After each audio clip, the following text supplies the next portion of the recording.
अस्सलामु अलैकुम वरहमतुल्लाहि वबरकातुहू।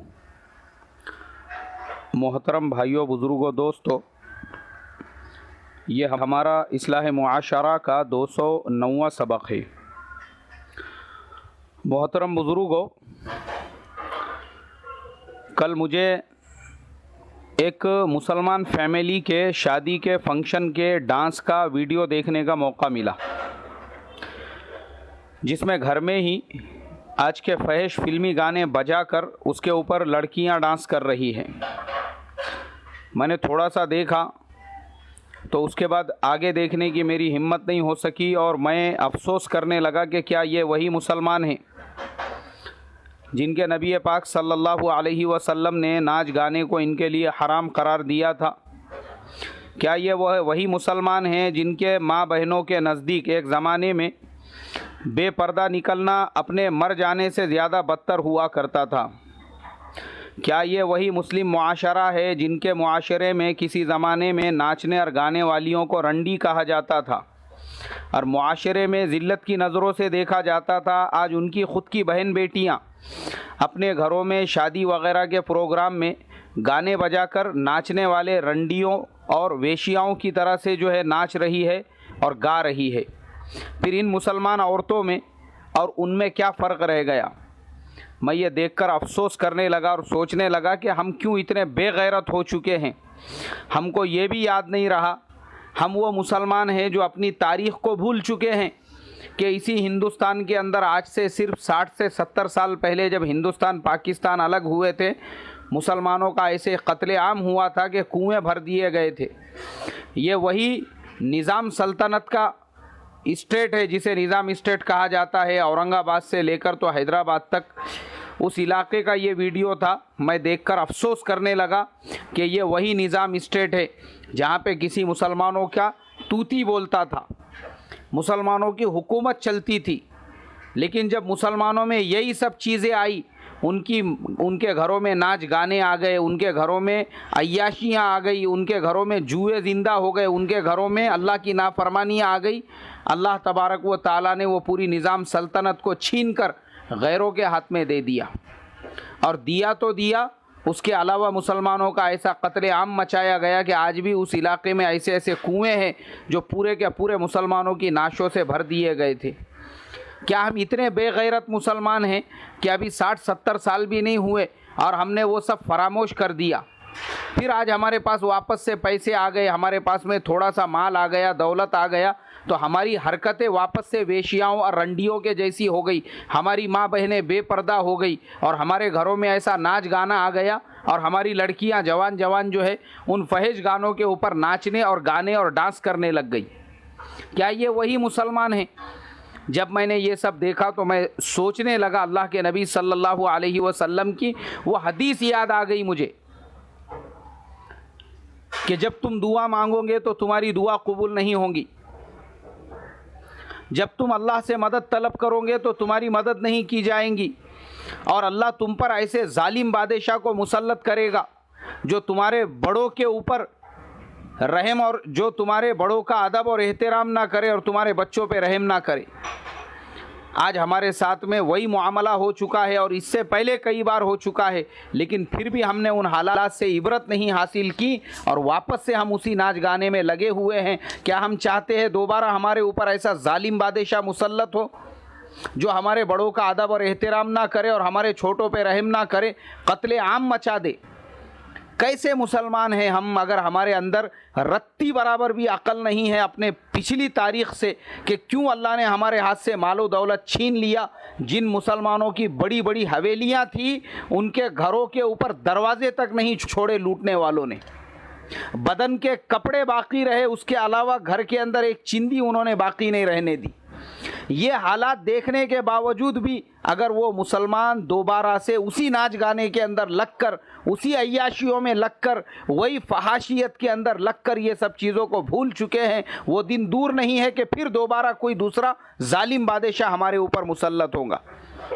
आज हम सिर्फ गालियां देने में लगे हुए हैं, बीजेपी ऐसी है, आरएसएस वैसे है, बजरंग दल के लोग ऐसे हैं, मुसलमानों के दुश्मन ऐसे हैं। अरे उनको दो छोड़ के सबसे बड़े इस्लाम के दुश्मन तो हम हैं। आज हमको जो जलील किया जा रहा, आज हमारे ऊपर जो हालात आ रहे, आज जो जगह जगह पे मुसलमानों पे हमले हो रहे हैं, इनमें मैं उन दुश्मनों को उतना बड़ा कसूरवार नहीं समझता हूँ। ये मेरे और तुम्हारे आमाल का नतीजा है।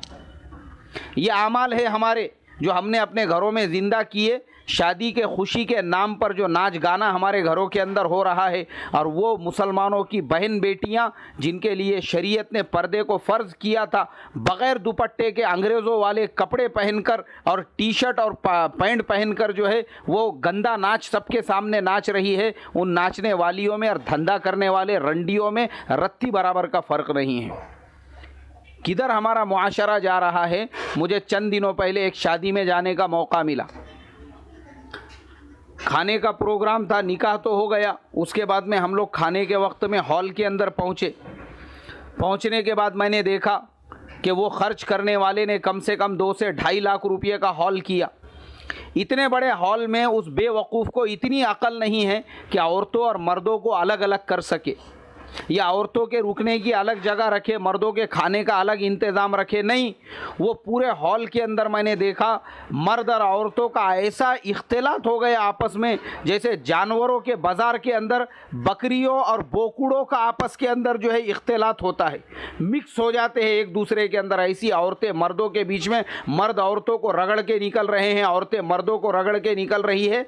और वो मुसलमान लड़कियां जिनके ऊपर शरीयत ने बाल के बताने को भी हराम करार दिया था, वो खुले बालों के साथ में बगैर आस्तीन के जो आजकल फैशनेबल कपड़े निकल गए हैं, बनियन की तरह से, हाफ बनियन की तरह से एक पट्टी होती है जिसमें बगल तक नज़र आती है, वैसे कपड़े और एकदम फिट पैंट पहनकर जिसके अंदर बॉडी के पूरे नशीब व फराज नज़र आ रहा है, कहाँ पे माउंटेन है, कहाँ पे वैली है, ये तमाम चीज़ें जिन कपड़ों में ज़ाहिर हो रही है, वैसे कपड़े पहनकर वो उस शादी के अंदर मर्दों के बीच में घूम फिर रही है। इन्ना लिल्लाहि व इन्ना इलैहि राजिऊन। मैंने सब ये मंज़र देखा तो जो दोस्त थे मेरे जिनके साथ मैं गया था, मैंने कहा भाई ये अपने बस की बात नहीं है यहाँ पे खाना खाना, मैं जा रहा हूँ। मैं बोला ये जो नंगी लड़कियाँ घूम रही है, इनमें और धंधा करने वाली औरतों में कोई फ़र्क नहीं है। वो औरतें ऐसे कपड़े पहनकर रोडों रास्तों पे झगड़े घेरने के वास्ते में खड़ी रहती है, लेकिन ये थोड़ी सी स्टैंडर्ड और मॉडर्न झगड़े घेरू है, इसके लिए ये शादी के प्रोग्राम में ऐसे आ गई, रोड पे नहीं खड़े रह सकती। वो मुझसे कहने लगे, अरे मौलाना आप ऐसी कैसी बात कर रहे हो, ये सब शरीफ घराने की लड़कियां हैं। बोले, मैंने कहा शरीफ लोग वो होते हैं जो अपने हाथ का नाखून भी नहीं नज़र आने देते हैं। शरीफ लोग वो होते हैं, और शरीफ औरतें वो होती है जो अपने सर पे दुपट्टा ओढ़ती है, जिनके सर का एक बाल भी नहीं नज़र आता है। शरीफ औरतें वो होती है जो ब्यूटी पार्लरों में जाके हज़ारों रुपये उड़ा के अपने आप को पोले के बैल के जैसा सजा के हॉलों में नहीं आती है, बल्कि शरीफ औरतें अपने चेहरे को भी नहीं खोलती है, वो शरीफ औरतें होती है। और शरीफ लोग वो होते हैं जो अपने शादी ब्याह के फंक्शंस के अंदर औरतों का इंतज़ाम अलग करते हैं, मर्दों का इंतज़ाम अलग करते हैं। शरीफ तो वो लोग होते हैं। शरीफ लोगों के हॉलों में औरतें कहाँ आ रही है और किधर जा रही है उसका पता भी नहीं चलता है, और मर्द किधर आ रहे हैं और किधर खाना खा के निकल रहे हैं पता भी नहीं चलता है। ये जलील लोगों की निशानी है। ये शरीफ नहीं हो सकते, ये रजील लोग हैं। ये शरीफ वो लोग होते हैं। मैंने कहा जाओ आज भी गांव खेड़े में जाकर देखो, लोग ज़मीन पे बैठ के खाना खाते हैं, लेकिन उनकी शादियां इतनी सादी होती है। औरतें घरों के अंदर होती है, मर्द बाहर मंडप में होते हैं, लेकिन मर्दों को ये पता नहीं होता है कि औरतें कहाँ हैं, और औरतों को ये पता नहीं होता है कि मर्द कहाँ है और कहाँ उनका खाना हो रहा है।